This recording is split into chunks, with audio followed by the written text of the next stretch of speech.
tremendous pleasure for me to be here with you, and quite an honor for me to be standing in front of you to accept this extraordinary award.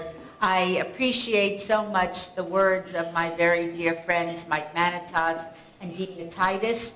I've known Mike for as long as I've been in Congress. I met his dad first and became very, very close friends of the family. As a matter of fact, my husband and I had the great pleasure of being at Mike and Laura's wedding, and it was a big fat Greek wedding. It was really fabulous.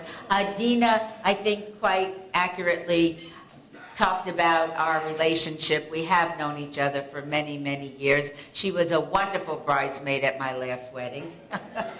And I am very, very grateful that she is here with me today, and she will make an outstanding successor to me in the United States Congress. I know that I'm leaving my constituents in very good hands with Dina Titus. Thank you, Dina. To your president, Mike, thank you so much for asking me to accept this award. I'm very grateful to you. And for the board members and those people on the dinner committee who have made this extraordinary evening possible, I thank you from the bottom of my heart. Looking out at all of you, I can't begin to tell you what a magnificent sight this is. Thank you all for being here and being part of this wonderful evening, and I appreciate it very much. To my good friend, Congresswoman Loretta Sanchez, what a delight to have you here. Loretta is one of the most outspoken and hard-working members of the United States Congress. It's a privilege to call her my friend. Thank you.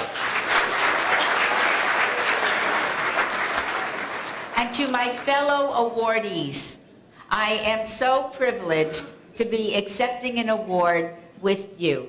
And I thank you so much for sharing this evening with me. I know that that Mike and Dina, when they introduced me, they spoke a lot about my background, but I wanted to take an opportunity to talk to you from my heart about why I'm so honored to receive this award and how important the issues that affect Cyprus and Greece are to me. And perhaps when I finish telling you my family story, you'll understand why. I'm second-generation American. My grandparents came to this country with nothing. They couldn't speak the language. They had no money. They had limited skills. The only thing they had was a dream. And that dream was that their children and their children's children would lead a better life here in the United States than they had back where they came from. They were part of an extraordinary Jewish community in Thessaloniki. Prior to World War II, before the Nazis started with us, half of the population of Saloniki was Jewish. By the time the Nazis finished, there were less than 1,000 people left in Saloniki, 1,000 Jews. I'm not presumptuous enough to think that my family would have been among the 1,000 chosen to live. The only reason that there were 1,000 Jews left in Thessaloniki is because their Greek neighbors and friends had the courage and strength and decency and honor, traits well known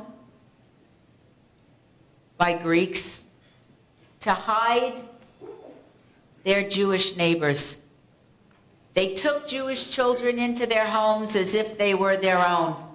They hid their parents under the floorboards in their homes, knowing if the Nazis discovered, it would be sure death for them and their families, and yet they did it. I grew up hearing stories about this when I was a kid. As Mike said, I was invited back to Thessaloniki a few years ago to help rededicate the Holocaust Memorial. While I was there, I had the opportunity to find the very street that my grandmother was raised on. Her description of the street while I was growing up was as vivid to me as seeing all of you out there this evening. As somebody who had been raised in Greece, you know how much enthusiasm and excitement and zest for life my grandmother had. Her description was so extraordinary that when I described it to the Greek officials that had invited me to Saloniki, they found the very street. I went with a jar and filled that jar with soil from Thessaloniki, from the very street that my family came from.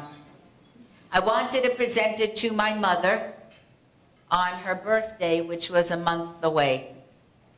So we brought the soil home at the beginning of June. On July 7th, which was my mother's birthday, I gave her the jar of soil from the street that her mother was raised on in Thessaloniki. 3 weeks later, my mother was dead. When I buried my mother, I buried her with soil from Jerusalem and the soil that I had brought home from Thessaloniki. I thought by doing that I was returning my mother to her home.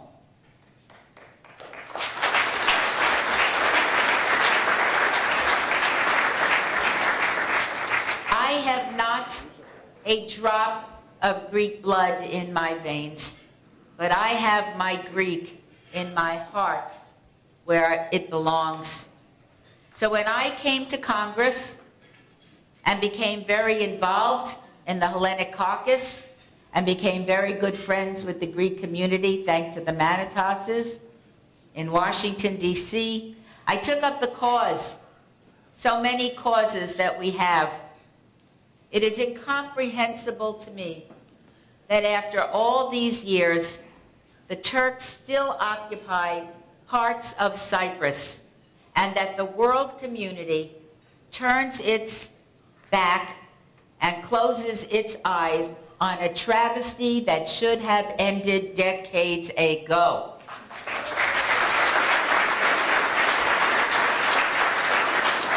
I will continue to do everything I can, and I will not rest until the Turks get out of an area they have absolutely no business occupying and go back to where they came from.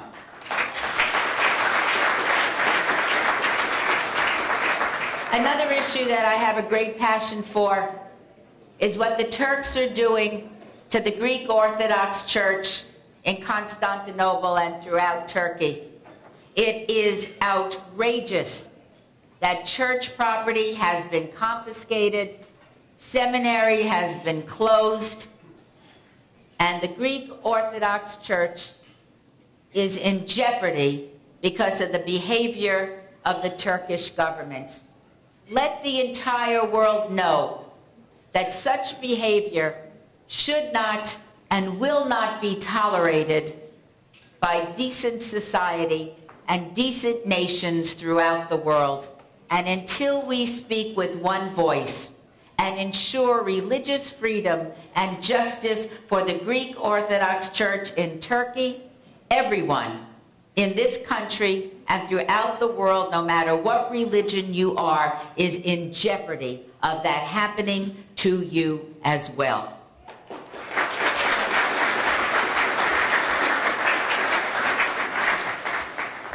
I have a great passion for what I do, and I think that passion comes from the Greek side of my family.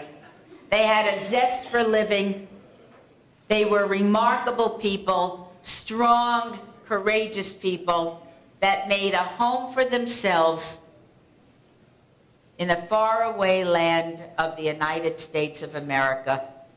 I often think of myself as my grandparents' American dream, but I sincerely doubt that in their wildest dreams, my grandparents could have imagined that they would have a granddaughter that serves in the United States House of Representatives and is a candidate for the United States Senate. This is a remarkable country.